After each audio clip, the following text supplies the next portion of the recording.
And hello and welcome to episode something. I'm not numbering these right now. We'll figure that out later. Of Rollin Credits, the patron-only podcast where I talk about games I've recently beat with someone who beat them years and years ago, swap some stories, and descend into non-sequiturs as we do. Joining me for this episode is the one and only Mr. Bobby Tucker. What's going on, dude? Hello. Thanks for having me. Let's pretend like we just didn't record something not 2 seconds earlier. No. Let's just pretend that this is months later, where we talk about Doom, the 2016 version of the game, published by Bethesda and developed by id Software, as it ought to be. So, Bobby, you played this before I did, I think. Oh, definitely. I randomly picked this up on a Steam sale for $10. I don't know. And I've always liked the Doom games, but I played a decent amount back when it was out, especially shareware Doom. Yeah. On the old Packard Bell. Yeah. 486 computer. The CD-ROM. I remember that. Oh, yes. Oh, yes. So, Bob, was that your first touch base with Doom before we get into Doom 2016? I think so. Yeah. I think when you played it off the shareware, and the shareware was like this free, it was a way that they sort of promoted the game. It was kind of brilliant the way id Software did it. They sort of released this shareware version that was for free to get you to play the first chapter or the first episode. But then there were 3 more episodes after that. And I didn't get to play those until much later. Right. But I did play Wolfenstein before that. So it's not. So I definitely was well aware of id and first-person shooters at that point, for sure.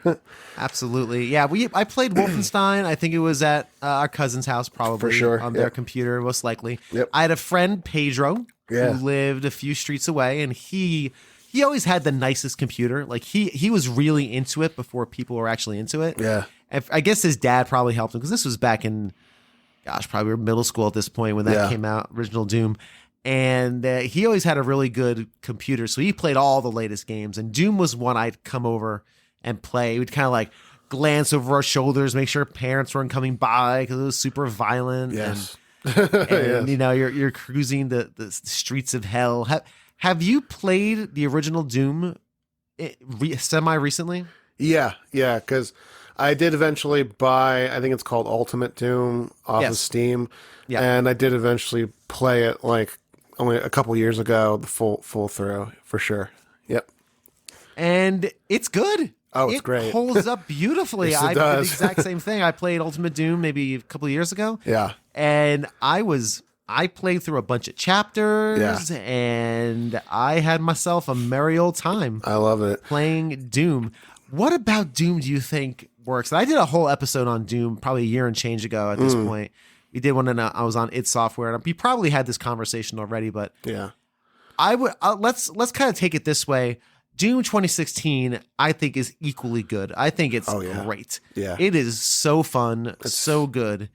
It's exceptional. It's exceptional. I haven't played Eternal yet. I do want to. I played it as well. Yeah, yeah.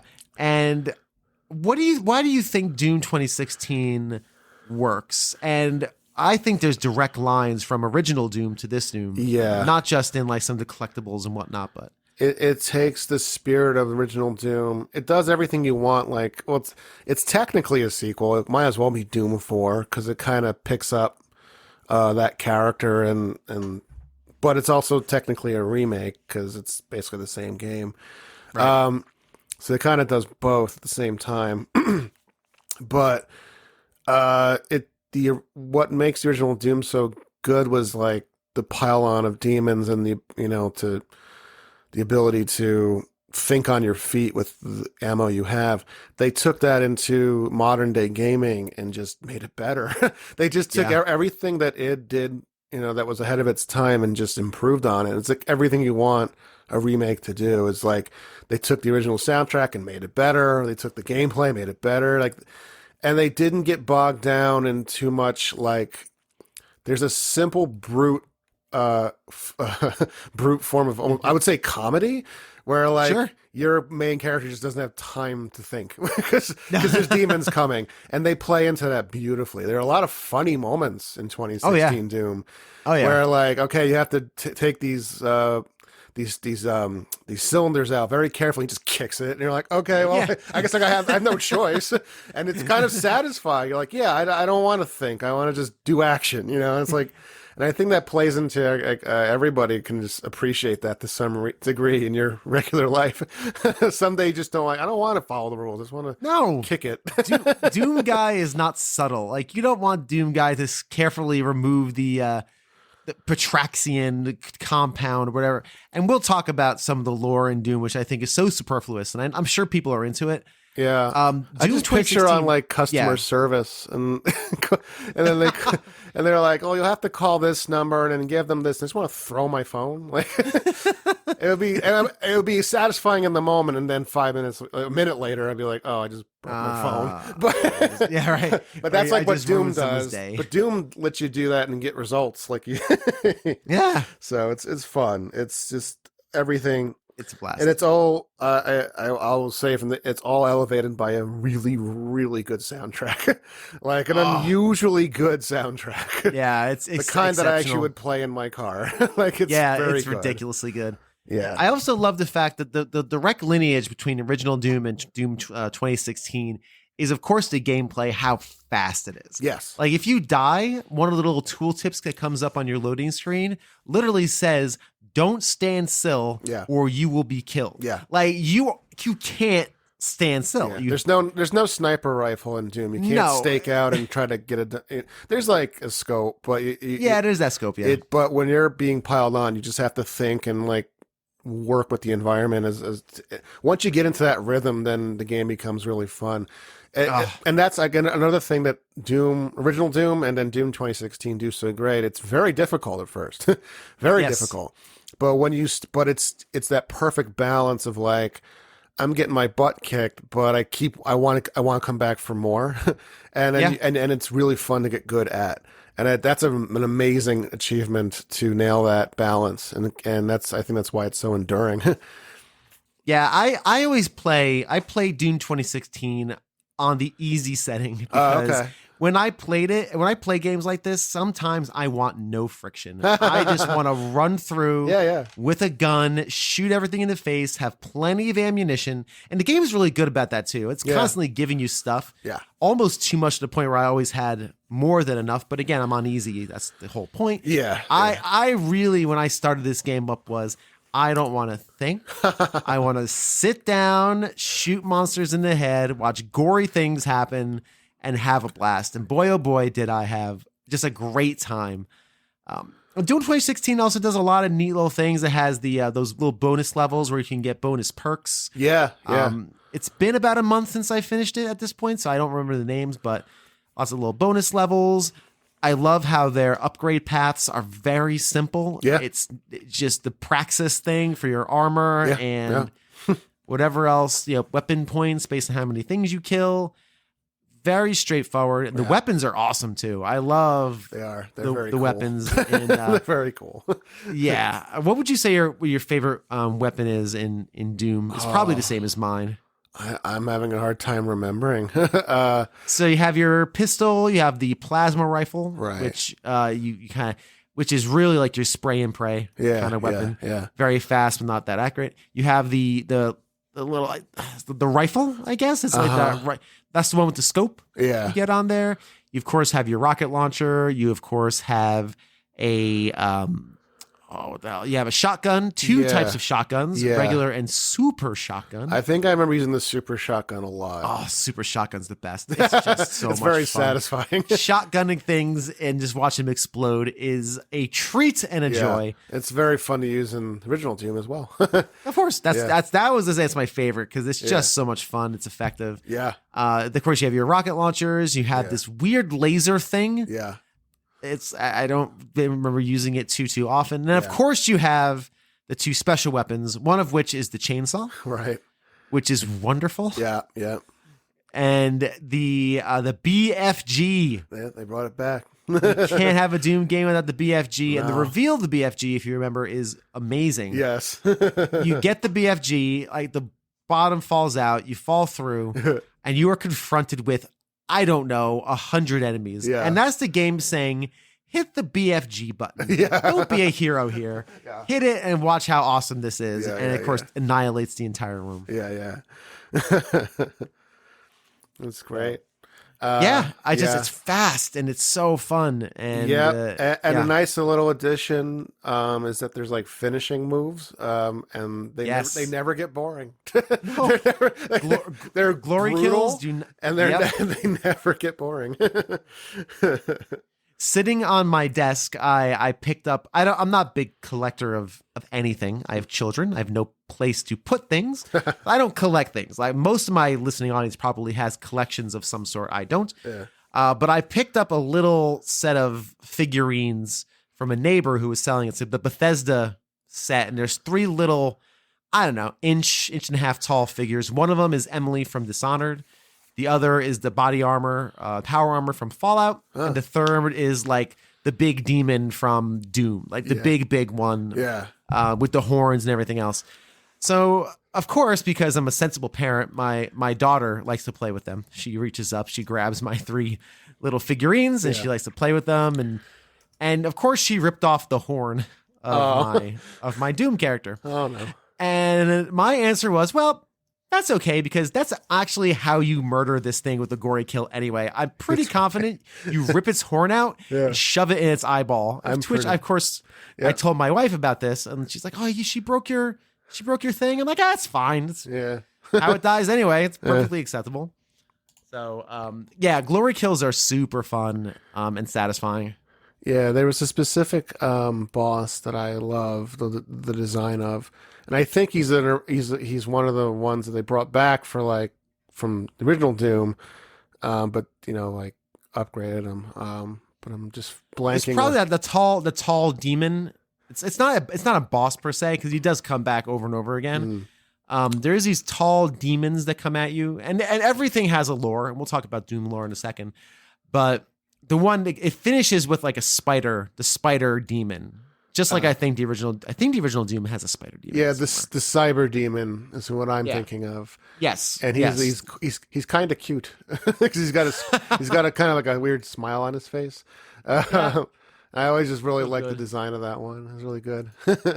Yeah, all the design is great. Yeah. It's fast. It's horrifyingly gory and gross. Oh yeah. But to the point where it's just fun. It definitely tips the scales over to just fun. It's enjoyable to run around and murder things in gross hallways full of bodies and gore and viscera, and I like the addition of the robot.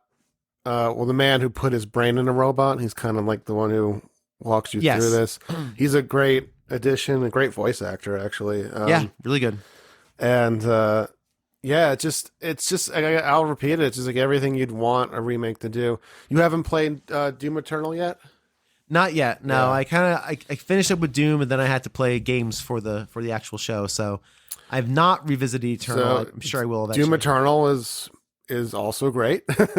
And it just adds more. There's more like moves you can do. There's like this dash move that you can do. I think that's from like Metroid Prime, but I can't remember. Okay. Kind of like that. That's when the pandemic first started. It was around like my birthday.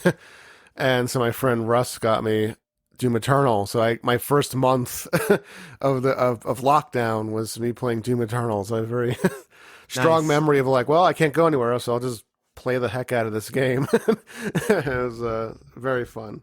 They released a version of this on the Switch. Really? And it has motion controls. Wow. So you can use the Joy-Cons for aiming like you do on like Breath of the Wild. You can use it for aiming your arrows. Actually, it's pretty effective in Breath of the Wild. It actually works pretty good. I cannot imagine playing this game with a motion control. Oh, it's very hard. How in heaven's name would you do such a crazy thing? Sorry, you were going to say something. I cut you off. Did I? I don't remember. I don't know. That's fine. But Doom, it's great. Doom lore, though, I could care less about. There's not. Well, that's also, they kind of know that. Because the lore isn't that interesting. The funny thing about the first Doom, I never put together that you're even on Mars. They explain it, but I remember playing the first Doom, and I just thought I was in hell the whole time. I didn't even know I was on a space station first. But yeah, it's just, there's Mars scientists doing Doom research, doing a weird research involving a portal to hell, and then demons get into the Mars station and cause havoc. That's it. That's the game. That's it. And then you go to hell eventually. And you have to go to hell, yeah. And those environments are gorgeous. Like the environments of hell are in 2016. Stunning. Yeah. Graphically, everything looks amazing. And I think the way they use shadows looked better in Doom 2016 than they did with Doom Eternal. For some reason, it's something about the way they did shadow rendering or something. And there's a little more. They experiment more with colors in the new Doom Eternal, but 2016 just looked better to me for some reason. I'm not sure exactly what they did different, but it's. But even for its time, they did some pretty surrealist stuff in the original Doom. When they did hell, there's like eyeballs on the wall and like there's like faces like rotating. Do you remember that in the first Doom? Oh yeah. You had some creepy imagery in the first Doom. Yeah, and they really stretched what they could do with that engine. It was pretty cool. Yeah. Yeah, it's interesting. I'm reading up on the reception of Doom pre-release. There was some concern about it. Yeah, well, there's people protective of the original game, and I don't know where people stand with Bethesda. You know, it's always a little scary when someone takes a beloved title or a piece of, and then to a new studio. You're always afraid what they're going to do to it. But Bethesda did everything right. And so people were won over pretty quickly. It's one of those rare instances where like the video game community at large is like, yeah, this is awesome. Great job. This is pretty awesome. And it was developed by id. So it was developed by the same. They were still involved. Yep. So they built the game. The Bethesda just published it. Hell paid for it and published it. Yeah, but they could stick their fingers in. Oh, totally. Yeah. Please. Yeah. Bethesda games are, known for jank. I love Fallout. And trust me, that game is full of jank. Yeah. It's nothing but. Yeah, they're known for buggy stuff, right? Oh, God. Yeah. Skyrim and Fallout New Vegas. You can't play regular Fallout New Vegas on modern hardware. You're supposed to be able to, but it's nigh impossible because they're so buggy. There's so many broken things. Textures are bad. When I played Fallout New Vegas for the first time, this may be a couple years ago, which is a game I absolutely adore now. It's one of my favorite games. Awesome. I love Fallout New Vegas. I spent an entire day. It was my birthday. And I spent nearly the entire day downloading and installing mods because the modding community for Bethesda games and Fallout is insane. You can do so much fun stuff. You redo the UI. You can redo fonts. It makes it there's entire texture packs that completely redo all the textures, which means somebody in their bedroom sat there and rendered 4K textures. Like you literally could put the game into 4K and it looks great and plays great. It fixes bugs. It's just fantastic. But anyway, Bethesda is known for jank. This game has no jank. Like this is such a smooth, trim experience. Yeah. It just, I think I had one instance where I got stuck on a thing and then I got murdered by a cacodemon and I laughed and I respawned someplace and that was the end of it. Always give you enough ammunition. Again, I'm playing it on easy, so of course, your mileage may vary depending on your difficulty level. But even then, it's just fun murdering things shooting things in the head with futuristic weapons. Well, because Bethesda, like Skyrim and Fallout, are such like open world games.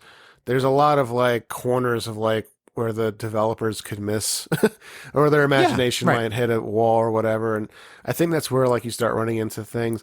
So what was new for this game, and like you said, id developed it, but this is a more linear, straightforward experience. So it kind of shows like what they can do without the you know what I mean? Like this. Yeah. So since it's more of a I'm trying like a curated experience. They built a curated experience along these hallways. There's no like extra exteriors of like the developer's imagination that where things can go wrong, and that's kind of like that. So when you have like a more of a linear pathway for the person to go, I guess it's just like it's a new territory than what Bethesda is known for. I guess as opposed to like Skyrim and Fallout. Yeah, it's definitely, again, because you have this really curated experience where you it's basically hallways and murder arenas, but in this game, for some reason, it works beautifully because that's what it's supposed to be. Yeah. You walk into an area, you scope it out for a minute, like, okay, monsters are going to appear out of every corner. Now, are there, And- I don't remember, are there keys you can get to open certain doors? Oh, yeah. Yeah, Mhm. just like same, the original. Yep. Yeah. Okay. Yeah, you got to get certain keys, but it's all pretty linear. There's no, it's not challenging to kind of figure out where you need to go. Yeah. Again, the game is smart enough to realize we're not here to wander around like BioShock and poke into every corner. Yeah. And there's lots of collectibles and lots of secrets. Because again, that was a big part of the original Doom. Oh, you yeah. know, secrets. A lot of walls jamming on, open. jamming on spacebar every time you see a wall you're not familiar with. Exactly. Yep. And this game and Doom, again, tons of secrets and collectibles and all that fun stuff. So it's there if you want it. And for me, I was not interested. I just want to just roll through it, murder things. I had a blast with Doom 2016 for sure. Yeah, it's great. And the soundtrack's great. And I can't say enough about that. Yeah, I don't know. I'm trying to think what else there's to talk about. Well, here's my question. Yeah. Could there be a Doom show or movie? Do you think this property lends itself to that? Because there is a lore here. Like there's an actual story. They really attempted to make. There's got the Crucible, and you have to get the Crucible, which unlocks the doors to hell, and you have to have, and it builds up all this mythos of the Doom guy, the Doom Slayer. Yeah, that's what my brain is at. Where it's like, I don't think the Doom Slayer is really a character. I think he's just an idea. He's a player surrogate. Yeah, like you are the Doom Slayer. And they give him a little bit more in Doom Eternal, but it's very, you don't need any of it. It's the lore is not particularly that important. You know, they add more. Yeah, there's more like mythos to Doom Eternal. Okay. But the core of the game, it doesn't really matter. The funny thing is, like, about the Doom games, they do have like readings you can pick up. Like a lot of games now, you can, to expand the lore, you can pick up like notes and scrolls or whatever and read more into the story. But like Doom, kind of like, if you don't read any of it, it doesn't matter. It really doesn't. No, not at all. If you don't want to read any of it, you can just keep playing. The game is perfectly great without it. It's just extra if you're interested, but it's not particularly important. No, yeah. So totally. I don't know. They tried with, wasn't The Rock in a Doom movie? You know what? Here, hang on. Yeah, I think you're right. They tried, and it was kind of a mess. The only thing people remember about that movie is that they go into first person mode at the end. And it's kind of a trick because it's what you walk away with. When the credits are like, oh, I did that part. That was kind of cool. But the other 90 minutes, who knows? I remember catching that on cable once in a while, and it's not good. It's not good at all. Yeah, Doom the film was 2005. Well, yeah, Oof. that's about right. Yep. Directed by, oh boy, Andreas Borskowak. I didn't mean to say that in any sort of way other than I can't pronounce it. just butcher the name. I'm just gonna ruin a name. That's what I'm gonna do. He directed. Let's see. He directed Street Fighter: The Legend of Chun-Li. Sure. He did. Wait a minute. Bartuak also developed a close working relationship with director Sidney Lumet. Weird. He was the DP on almost all of Lumet's movies between 1981 and 1993. Well, that makes some sense. If he was a cinematographer first, and then his foray into directing was like video game movies, that could happen. Yeah. So visually, he could probably pull it off, but like everything else is not particularly good. His directorial debut was Romeo Must Die, which was that kung fu movie with Jet Li movie. With Jet Li. I remember that. Yeah, he's got some credits. He's got some credits. He's got some creds. But then they did Doom Annihilation. I've been dying to watch. Have you? Why? No, not Doom Annihilation. Sorry. Oh, okay. No, you mentioned Jet Li, and I've been dying to watch Kiss of the Dragon. Oh, Kiss of the Dragon's so good. Stupid movie. I kind of remember loving that movie, but I want to know how it holds up. I'm just dying to watch it. That and Gone in 60 Seconds. Oh man, those were some of the first DVDs I ever owned. Exactly. We watched the hell out of Kiss of the Dragon, Yeah. and Gone in 60 Seconds. Yeah. That was one of the first couple DVDs. That and Monty Python Holy Grail. That's a great DVD. Yeah, it is actually. If It's I actually ever really like, good. if I'm ever old enough to explain to young people like how DVDs could have been, like the Monty Python Holy Grail DVD was wonderful. So many little secrets and Easter eggs. The menus were fun. Like, kids don't understand. It was a whole experience. Now you just click. Now you just stream directly. You don't have any extra content. You go in there and the menus were animated and they were fun. They were then you went to the fun. different. And sometimes there was an Easter egg. You'd click on, John Cleese's head, and you got like a special sketch. You had the parrot sketch showed up. You get to watch. You get to watch Knights of the Round Table song in Lego form. You can't do that now. Yeah, How excited I was when I found that. Oh, are you kidding me? It's fantastic. You click, and every DVD after that, you just like arrowed around the menu to see if you could discover something. Gone It was 60 fantastic. Seconds had a really good DVD also. I remember Yes, the it menu did. had a lot of special features on that. Oh yeah, that was how they sold those movies back in the Yeah. day. They had to. Big time. They had to do that. I'm after this recording, I don't know if I'll keep this in or not. I am doing an episode of Games My Mom Found on Little Shop of Horrors. Oh, which one? The one everyone knows, Rick Moranis, not the Roger Corman. Yeah. And not the director's cut. That's a fascinating. But they evidently, that was one of the first movies that really pioneered the entertaining DVD, because a lot of these were released on Laserdisc. That's right. And they needed people a reason to replace their VHS/Laserdisc collections, and VHS especially. So they started really, it was Warner Brothers who really pioneered that with those early DVDs to give them lots of features Lots and of animations. features. Interesting. Yeah. So pretty neat. We can talk about that Yeah, later. I don't think I ever Yeah. saw the Rick Moranis Little Shop of It's Horrors. great. Yeah. It's great. I bet. That's fantastic. I really enjoyed it. Yeah. Oddly enough, So- I think I've seen the Roger Corman one, and Jack Nicholson's in it, which is bizarre. Yep, that was one of Jack Nicholson's first. I got into a whole rabbit hole of Little Shop of Horrors. Evidently, there was an entirely different. There was a director's cut with an entirely different ending. Oh, When I wow. see the different ending, it's 12 minutes worth of different ending, like completely different. That's more like the musical. And the ending cost $7 million to make.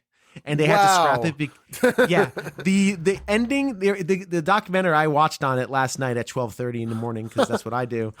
Evidently, the best picture winners of that era, like the ending of that movie, costs more than the best picture winners of that year. Oh Just my the goodness. ending, it's ridiculous. It's the most expensive deleted scene in history. Wow. Yeah. Because they scrapped it because the test audiences hated it. Wow. Test audiences hated it, and Warner Brothers said, we're not releasing this movie.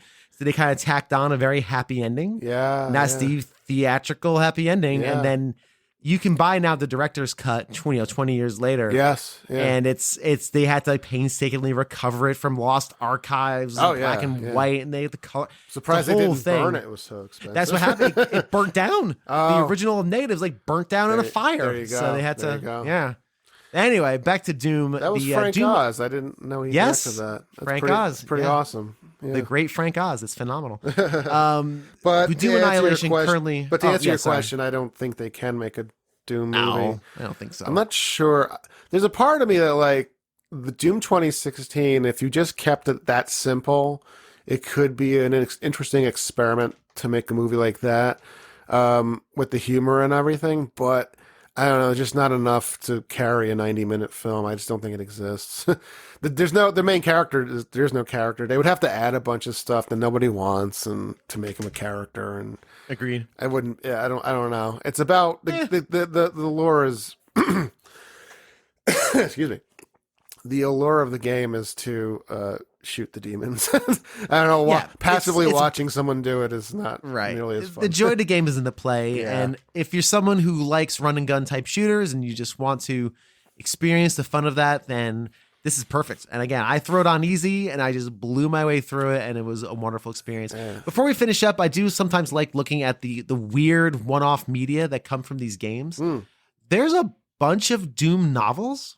Oh, There's a bunch of novelizations of Doom. I didn't know that. There's also a board game, Doom Okay. the board game. Okay.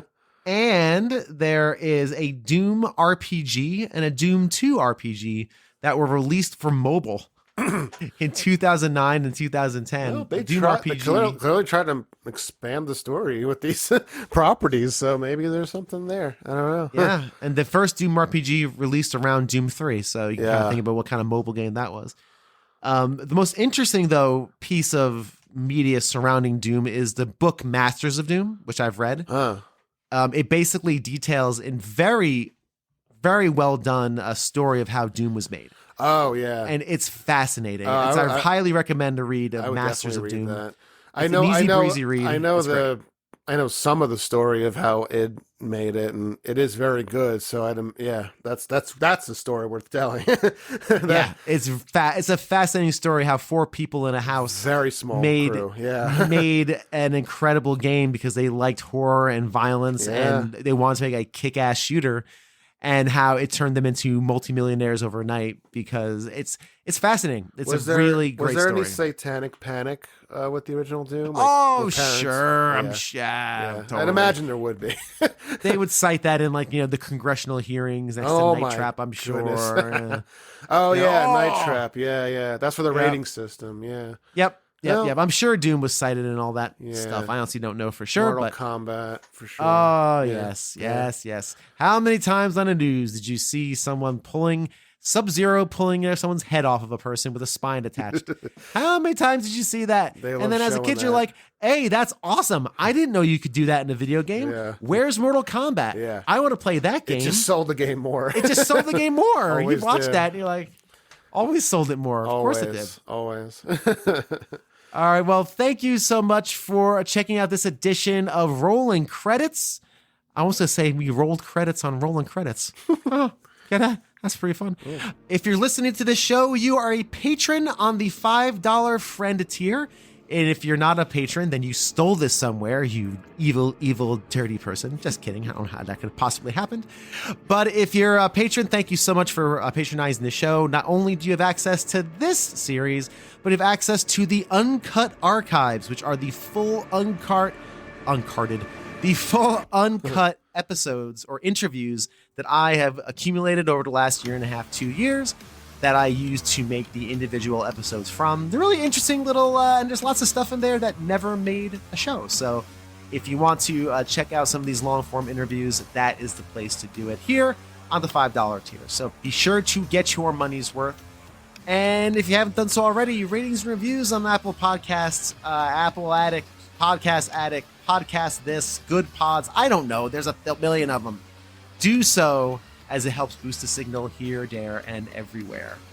And until next time, Bobby, thank you again for joining me on this jaunt through June 2016. And until next time, just enjoy those BFGs. Just enjoy it. It's fun. Will do. Have a good one, y'all.